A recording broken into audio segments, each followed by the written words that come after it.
Hello guys, gandang tanghali and welcome back to my channel. So isa-share ko lang sa inyo guys yung about dito sa OpenVPN config na bago na or yung latest ngayon guys na config.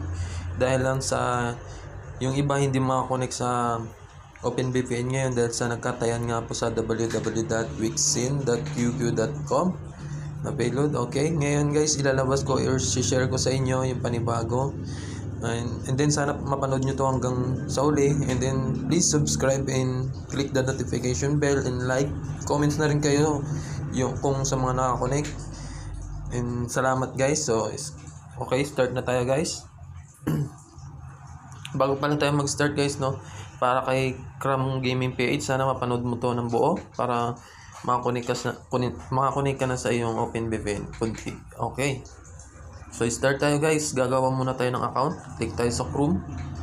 And then wait pala guys, no. Connect muna ako sa aking Wi-Fi modem na naka TIO promo. So pakita ko lang guys. So yan siya. Ayan. So gumamit ako ng modem. And then connect muna tayo sa OpenVPN, no. Ayan.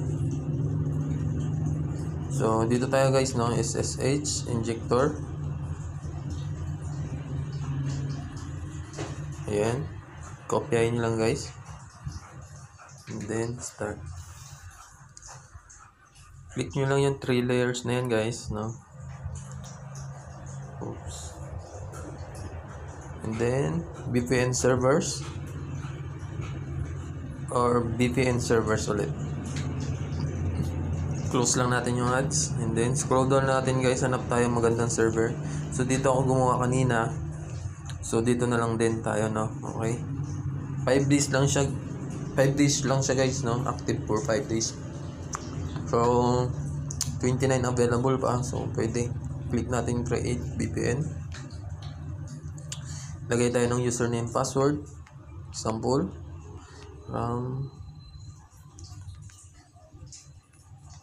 VPN. Okay, password natin is Cram. Click natin tong I'm not a robot, no, kailangan natin yan.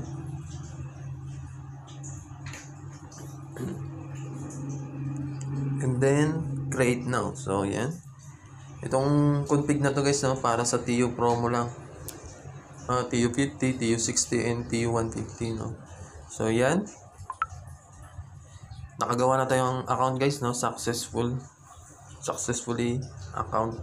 Okay, created account. So ganito guys, scroll down na natin siya now guys. Ito, click nyo lang po yung download config, yung TCP, yung dilaw or orange na yan. Okay, then pagkatapos natin na download guys, punta tayo sa ES5 Explorer, no. Yan, kung wala pa kayo yan guys, no, download nyo lang sa Play Store, meron yan. So ito guys, gagawin natin guys, napakadali, basta masundan nyo lang siya, no. Click natin yan guys, yung 3 layers, and then click natin yung download. So hanapin natin sa download yung, so ito siya guys, no, yung TCP client.ovpn. Okay, yan siya guys, no, kung makikita nyo yan. And then ito na siya. Pagka-click nyo guys, edit natin, no. Dito sa baba ng ganun pa rin yung setup guys. May babaguhin lang pala guys na isang na naka-port 443. Okay. So ipi-paste natin dito yung ating config. So ilalagay ko na lang to sa description. I-download nyo na lang guys. Config for OpenVPN. Ayan, okay. Copy natin hanggang dito sa pool. Yan. And then paste natin dito sa baba ng cancel. So mali, sa baba ng certificate pala, sorry. Cut natin yan sa baba nito guys. Yan, paste natin dito. Okay, and then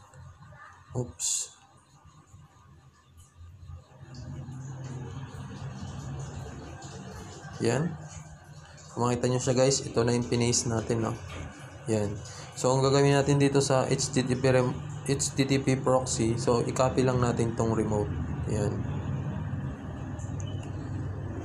Palitan natin.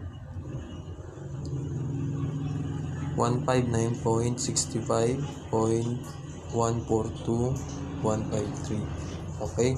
Yung port niya is laging 8080. So, dito guys, tatanggalin lang natin yung space, then maglalagay tayo sa unahan ng 443. Okay? So, yan. Tapos, lagyan natin ng @ sign. Ito guys yung ilalagay natin, Opera. Then, mini.facebook.com. So, yan yung bago nating or latest natin ngayon na config. Then, cancel natin itong www. Yan.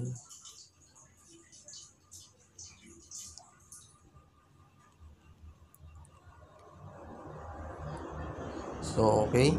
And then dito guys, dito, mag-enter tayo dito, no? Kung makikita nyo. Yan.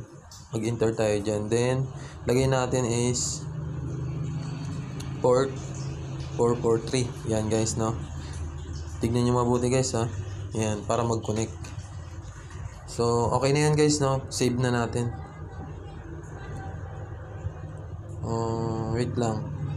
Dito pala guys sa authentication, username and pass. So, ilalagay natin. Copy lang natin yan. Yan. Tignan nyo lang mabuti. Paste natin dito. Then, lagay tayo ng angel bracket. No? Yan. Kabilaan. Una at sa uli. Then, dito rin po, angel bracket. Then, slash po tayo dito. No? Mag-slash tayo. Yan. Tignan nyo mabuti. Okay? Then mag-enter tayo ng dalawa. Yan para sa username and password. Yung username password, yung ating na-create na account. So ito yung username natin, no guys. Yung password natin is Scrum. Paste natin dito sa taas. Mauna yung username and password. Yan. So okay na yan guys. So save na natin. So just click nga guys yung save. And then, back tayo. Then, ito siya. I-hold lang natin. Then, click natin yung more sa baba in 3 dot. And then, open as. Ayan, sundan nyo lang. And then, click nyo yung other. Pagkatapos nyo maklik yung other, so, click nyo yung open VPN. Check nyo. And then, this time only. Okay? So, okay lang natin yan. So, ito na siya guys, no? Magpapakita sa inyo yan. Itong SSH injector. So, pwede natin palitan ng pangalan para hindi na tayo malito. So, new config na lang.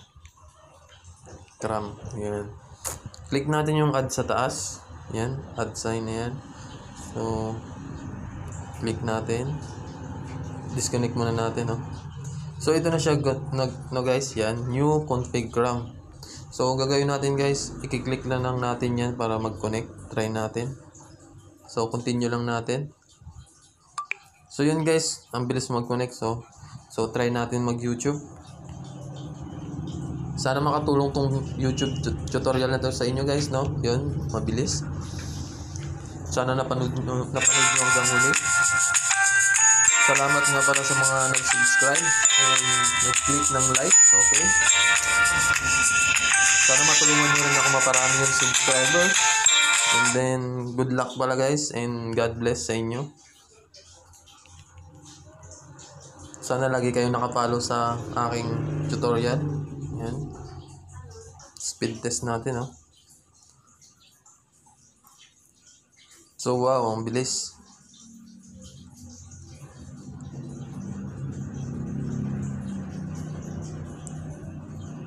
So, meron na tayong 7.2 Mbps. Okay, guys. Maraming salamat sa inyo, guys. And then, sana magamit nyo ito, okay? And then, salamat.